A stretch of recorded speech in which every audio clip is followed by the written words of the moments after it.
The Outsiders by S.E. Hinton, Chapter 1.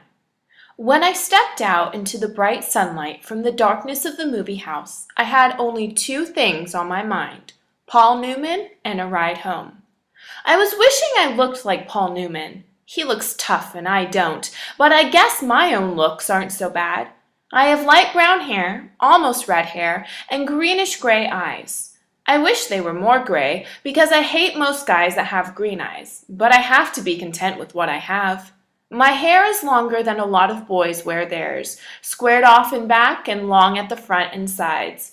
But I am a greaser, and most of my neighborhood rarely bothers to get a haircut. Besides, I look better with long hair. I had a long walk home and no company, but I usually loan it anyway, for no reason except that I like to watch movies undisturbed so I can get into them and live them with the actors. When I see a movie with someone, it's kind of uncomfortable, like having someone read your book over your shoulder. I'm different that way. I mean, my second oldest brother, Soda, who is 16 going on 17, never cracks a book at all, and my older brother, Daryl, who we call Derry, works too long and hard to be interested in a story or drawing a picture, so I'm not like them. And nobody in our gang digs movies and books the way I do. For a while there, I thought it was the only person in the world that did, so I loaned it. Soda tries to understand, at least, which is more than Derry does. But then, Soda is different from anybody. He understands everything, almost. Like he's never hollering at me all the time the way Derry is, or treating me as if I was 6 instead of 14. I love Soda more than I've ever loved anyone, even Mom and Dad. He's always happy-go-lucky and grinning, while Derry's hard and firm and rarely grins at all. But then, Derry's gone through a lot in his 20 years, grown up too fast. Soda Pop will never grow up at all. I don't know which way's the best. I'll find out one of these days. Anyway, I went on walking home, thinking about the movie, and then suddenly wishing I had some company. Greasers can't walk alone too much or they'll get jumped, or someone will come by and scream "Greaser" at them, which doesn't make you feel too hot, if you know what I mean. We get jumped by the Socs. I'm not sure how you spell it, but it's the abbreviation for the socials, the jet set, the West Side rich kids. It's like the term greaser, which is used to class all us boys on the East Side. We're poorer than the Socs in the middle class. I reckon we're wilder, too. Not like the Socs, who jump greasers and wreck houses and throw beer blasts for kicks and get editorials in the paper for being a public disgrace one day and an asset to society the next. Greasers are almost like hoods. We steal things and drive old souped-up cars and hold up gas stations and have a gang fight once in a while. I don't mean I do things like that. Derry would kill me if I got into trouble with the police. Since Mom and Dad were killed in an auto wreck, the three of us get to stay together only as long as we behave. So Soda and I stay out of trouble as much as we can, and we're careful not to get caught when we can't. I only mean that most greasers do things like that, just like we wear our hair long and dress in blue jeans and t-shirts, or leave our shirt tails out and wear leather jackets and tennis shoes or boots. I'm not saying that either Socs or greasers are better, that's just the way things are. I could have waited to go to the movies until Derry or Soda Pop got off work. They would have gone with me, or driven me there, or walked along, although Soda just can't sit still long enough to enjoy a movie, and they bore Derry to death. Derry thinks his life is long enough without inspecting other people's. Or I could have gotten one of the gang to come along, one of the 4 boys Derry and Soda and I have grown up with and consider family. We're almost as close as brothers. When you grow up in a tight-knit neighborhood like ours, you get to know each other real well.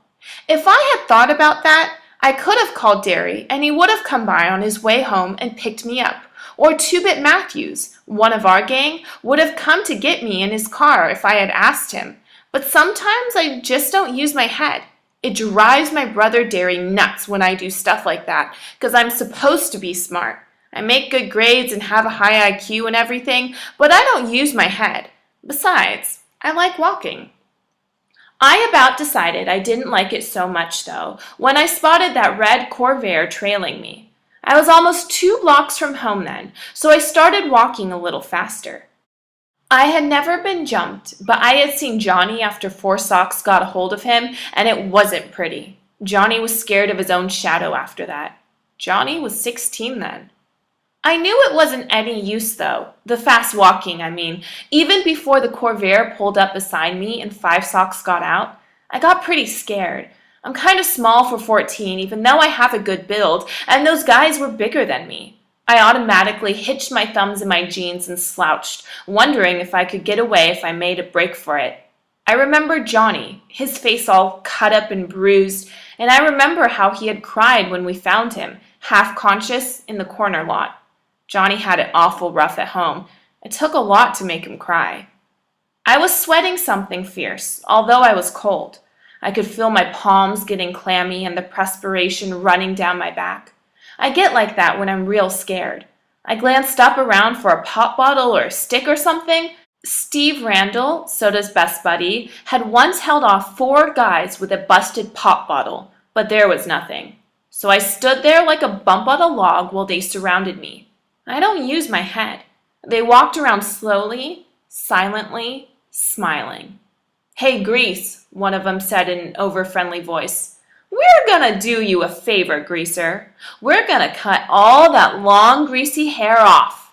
He had on a Madras shirt. I can still see it.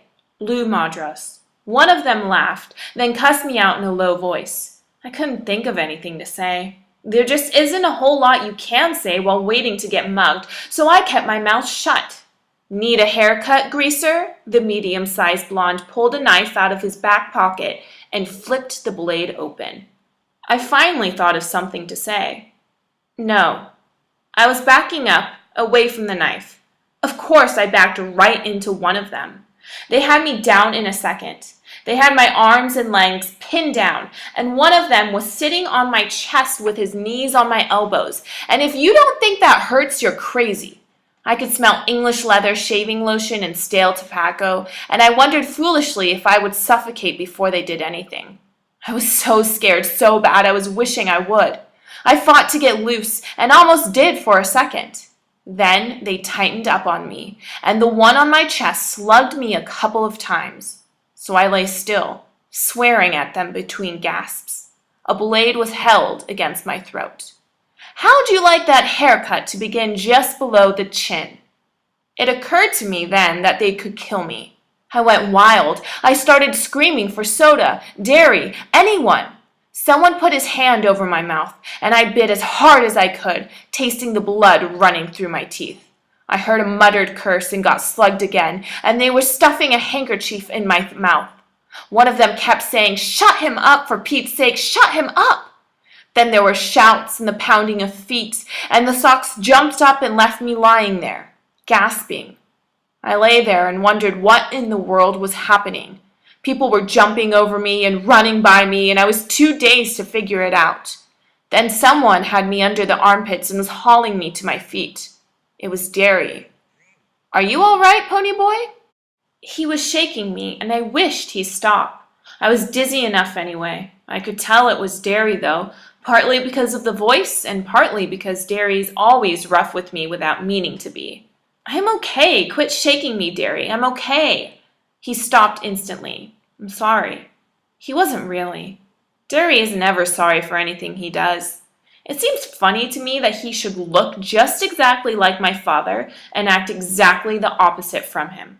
My father was only 40 when he died, and he looked 25, and a lot of people thought Derry and Dad were brothers instead of father and son, but they only looked alike. My father was never rough with anyone without meaning to be.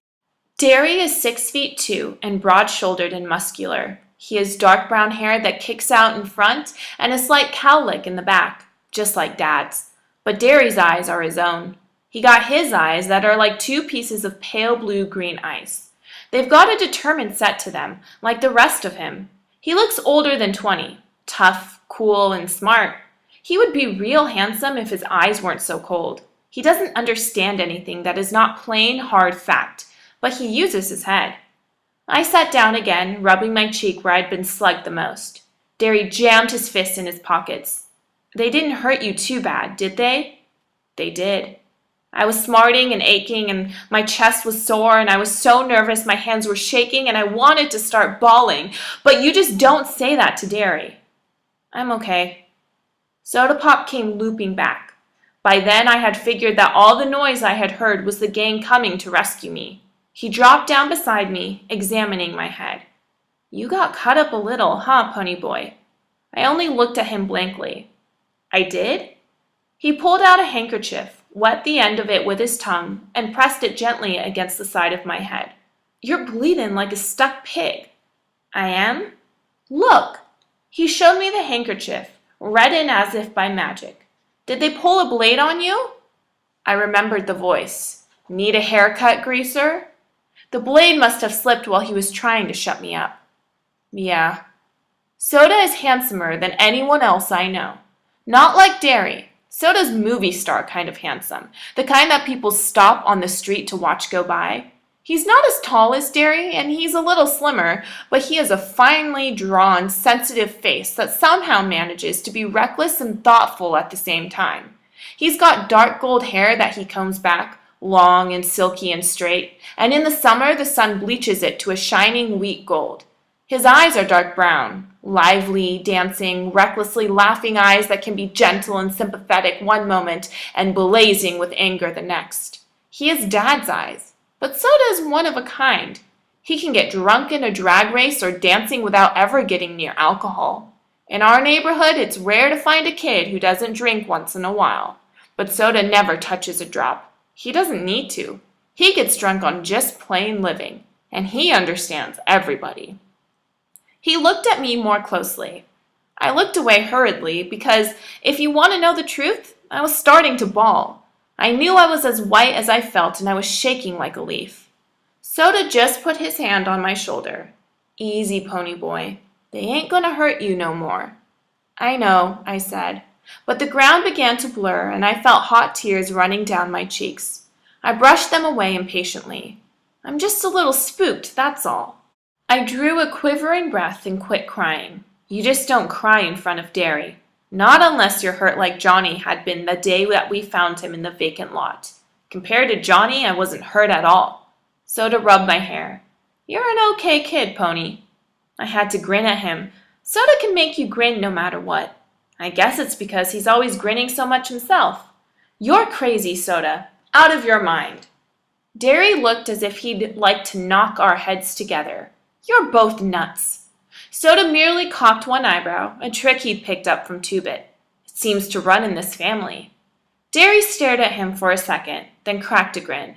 Soda Pop isn't afraid of him like everyone else and enjoys teasing him. I just assumed he's a full-grown grizzly, but for some reason, Derry seems to like being teased by Soda. Our gang had chased the Socs to their car and heaved rocks at them. They came running toward us now. 4 lean, hard guys. They were all as tough as nails and looked it. I had grown up with them, and they accepted me, even though I was younger, because I was Derry and Soda's kid brother, and I kept my mouth shut good. Steve Randall was 17, tall and lean. With thick, greasy hair he kept combed in complicated swirls. He was tacky, smart, and Soda's best buddy since grade school. Steve's specialty was cars. He could lift a hubcap quicker and more quietly than anyone in the neighborhood, but he also knew cars upside down and backward, and he could drive anything on wheels. He and Soda worked at the same gas station, Steve part-time and Soda full-time, and their station got more customers than any other in town. Whether that was because Steve was so good with cars or because Soda attracted girls like honey draws flies, I couldn't tell you. I liked Steve only because he was Soda's best friend. He didn't like me. He thought I was a tag-along and a kid. Soda always took me with them when they went places if they weren't taking girls, and that bugged Steve. It wasn't my fault. Soda always asked me. I didn't ask him. Soda doesn't think I'm a kid. Two-Bit Matthews was the oldest of the gang and the wisecracker of the bunch. He was about 6 feet tall, stocky in build, and very proud of his long, rusty-colored sideburns. He had great eyes and a wide grin, and he couldn't stop making funny remarks to save his life. You couldn't shut up that guy. He always had to get his 2 bits worth in, hence his name. Even his teachers forgot his real name was Keith, and we hardly remembered he had one. Life was one big joke to Two-Bit. He was famous for shoplifting and his black-handed switchblade, which he couldn't have acquired without his first talent, and he was always smarting off to the cops. He really couldn't help it.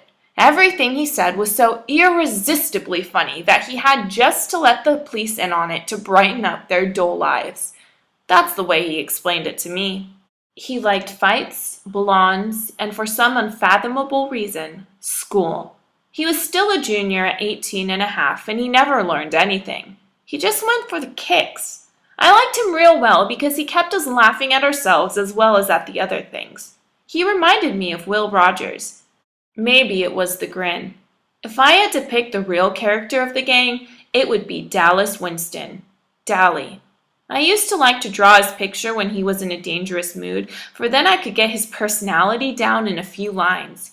He had an elfish face, with high cheekbones and a pointed chin, small, sharp animal teeth, and ears like a lynx. His hair was almost white, it was so blonde. And he didn't like haircuts, or hair oil either, so it fell all over his forehead in wisps and kicked out in the back in tufts and curled behind his ears and along the nape of his neck. His eyes were blue, blazing ice, cold with a hatred of the whole world. Dally had spent 3 years on the wild side of New York and had been arrested at the age of 10. He was tougher than the rest of us. Tougher, colder, meaner. The shade of difference that separates a greaser from a hood wasn't present in Dally. He was as wild as the boys in the downtown outfits, like Tim Shepard's gang. In New York, Dally blew off steam in gang fights. But here, organized gangs are rarities. They are just small bunches of friends who stick together, and the warfare is between the social classes. A rumble, one is called, is usually born of a grudge fight, and the opponents just happen to bring their friends along. Oh, there are a few named gangs around, like the River Kings and the Tiber Street Tigers, but here in the Southwest there's no gang rivalry. So Dally, even though he could get into a good fight sometimes, had no specific thing to hate. No rival gang. Only Socs. And you can't win against them no matter how hard you try, because they've got all the breaks and even whipping them isn't going to change that. Maybe that was why Dallas was so bitter. He had quite a reputation. They have a file on him down at the police station. He had been arrested, got drunk, he rode in rodeos, lied, cheated, stole, rolled drunks, drumped small kids. He did everything. I didn't like him, but he was smart, and you had to respect him. Johnny Cade was last and least. If you can picture a little dark puppy that has been kicked too many times and is lost in a crowd of strangers, you'll have Johnny. He was the youngest next to me, smaller than the rest, with a slight build. He had big black eyes and a dark tanned face. His hair was jet black and heavily greased and combed to the side, but it was so long that it fell in shaggy bangs across his forehead. He had a nervous, suspicious look in his eyes, and that beating he got from the Socs didn't help matters. He was the gang's pet, everyone's kid brother. His father was always beating him up, and his mother ignored him, except when she was hacked off at something, and then you could hear her yelling at him clear down at our house. I think he hated that worse than getting whipped. He would have run away 1,000,000 times if we hadn't been there. If it hadn't been for the gang, Johnny would never have known what love and affection are. I wiped my eyes hurriedly. Did you catch 'em? Nup, they got away this time, the dirty... Two-Pit went on cheerfully, calling the Socs every name he could think of or make up. The kids okay? I'm okay. I tried to think of something to say. I'm usually pretty quiet around people, even the gang. I changed the subject. I didn't know you were out of the cooler yet, Dally. Good behavior. Got off early. Dallas lit a cigarette and handed it to Johnny. Everyone sat down to have a smoke and relax. The smoke always lessens the tension. I had quit trembling and my color was back. The cigarette was calming me down. Two-Bit cocked an eyebrow. Nice looking bruise you got there, kid. I touched my cheek gingerly. Really? Two-Bit nodded sagely. Nice cut, too. Makes you look tough. Tough and tough are two different words. Tough is the same as rough. Tough means cool, sharp, like a tough-looking Mustang or a tough record. In our neighborhood, both are compliments. Steve flicked his ashes at me. What were you doing walking by your lonesome? Leave it to good old Steve to bring him something like that. I was coming home from the movies. I didn't think. You don't ever think, Derry broke in. Not at home or anywhere when it counts. You must think at school with all those good grades you bring home, and you've always got your nose in a book. But do you ever use your head for common sense? No sirree, bub. And if you did have to go by yourself, you should have carried a blade. I just stared at the hole in the toe of my tennis shoe. Me and Derry just didn't dig each other. I never could please him. He would have hollered at me for carrying a blade if I had carried one. If I brought home B's, he wanted A's. And if I got A's, he wanted to make sure they stayed A's. If I was playing football, I should be studying. And if I was reading, I should be out playing football. He never hollered at Soda Pop, not even when Soda dropped out of school or got tickets for speeding. He just hollered at me. Soda was glaring at him. Leave my kid brother alone, you hear? It ain't his fault he likes to go to the movies, and it ain't his fault the Socs like to jump us, and if he had been carrying a blade, it would have been a good excuse to cut him to ribbons. Soda always takes up for me. Derry said impatiently, when I want my kid brother to tell me what to do with my other kid brother, I'll ask you, kid brother. But he laid off me. He always does when Soda Pop tells him to. Most of the time. Next time, get one of us to go with you, Ponyboy, Two-Bit said. Any of us will. Speaking of movies, Dally yawned, flipping away his cigarette butt, I'm walking over to the nightly double tomorrow night. Anybody want to come and hunt some action? Steve shook his head. Me and Soda are picking up Evie and Sandy for the game. He didn't need to look at me the way he did right then. I wasn't going to ask if I could come. I'd never tell Soda, because he really likes Steve a lot. But sometimes I can't stand Steve Randall. I mean it. Sometimes I hate him. Derry sighed, just like I knew he would. Derry never had time to do anything anymore. I'm working tomorrow night. Dally looked at the rest of us. How about y'all? Two-Bit, Johnny Cake, you and Pony want to come? Me and Johnny'll come, I said.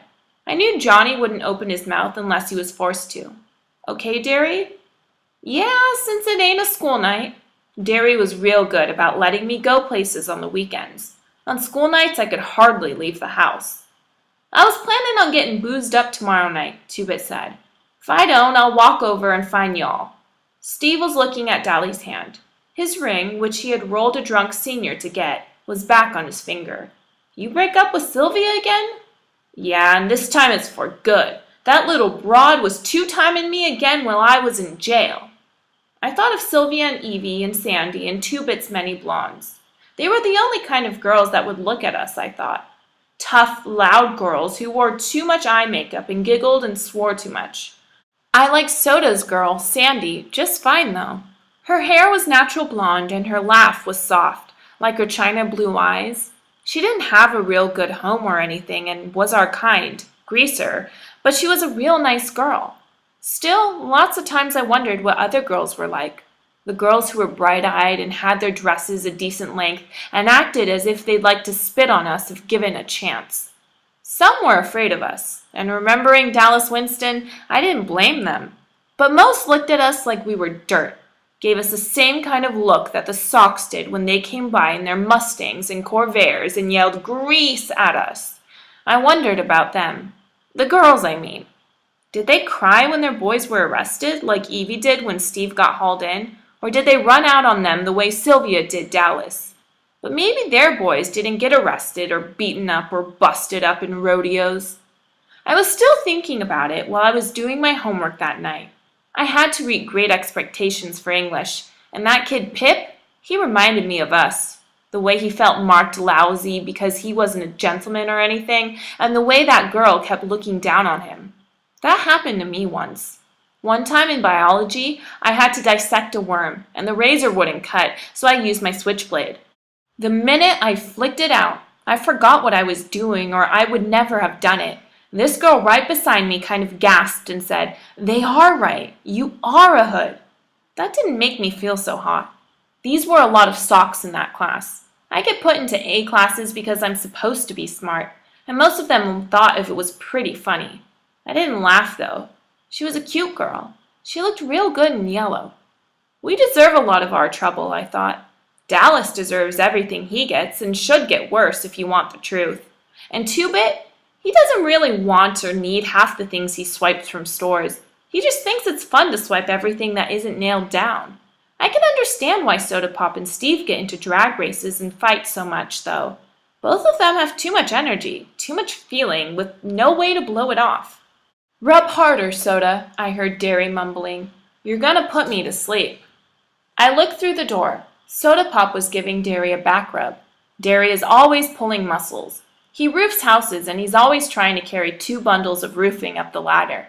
I knew Soda would put him to sleep because Soda can put about anyone out when he sets his head to it. He thought Derry worked too hard anyway. I did too. Derry didn't deserve to work like an old man when he was only 20. He had been a real popular guy in school. He was captain of the football team, and he had been voted Boy of the Year. But we just didn't have the money for him to go to college, even with the athletic scholarship he won.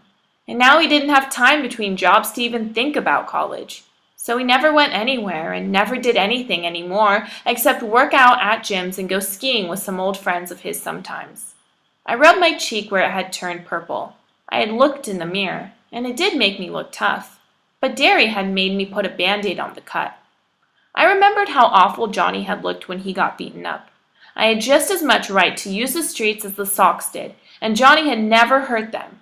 Why did the Socs hate us so much? We left them alone. I nearly went to sleep over my homework trying to figure it out. Soda Pop, who had jumped into bed by this time, yelled sleepily for me to turn off the light and get to bed. When I finished the chapter I was on, I did. Lying beside Soda, staring at the wall, I kept remembering the faces of the Socs as they surrounded me. That blue madras shirt the blonde was wearing, and I could still hear a thick voice, "Need a haircut, greaser?" I shivered. "You cold, Ponyboy?" "A little," I lied. Soda threw one arm across my neck. He mumbled something drowsily. "Listen, kiddo, when Derry hollers at you, he don't mean nothin'. He just got more worries than anybody his age ought to. Don't take him serious." "You dig, Pony?" "Don't let him bug you. He's really proud of you 'cause you're so brainy. It's just because you're the baby. I mean, he loves you a lot. Savvy?" "Sure," I said, trying for Soda's sake to keep the sarcasm out of my voice. "Soda?" "Yeah?" "How come you dropped out?" I never have gotten over that. I could hardly stand it when he left school. "'Cause I'm dumb. The only things I was passing anyway were auto mechanics and gym." "You're not dumb." "Yeah, I am. Shut up and I'll tell you something. Don't tell Derry, though." "Okay." "I think I'm gonna marry Sandy. After she gets out of school and I get a better job and everything. I might wait till you get out of school, though, so I can still help Derry with the bills and stuff." "Tough enough. Wait till I get out, though, so you can keep Derry off my back." "Don't be like that, kid. I told you he don't mean half of what he says." "You in love with Sandy? What's it like?"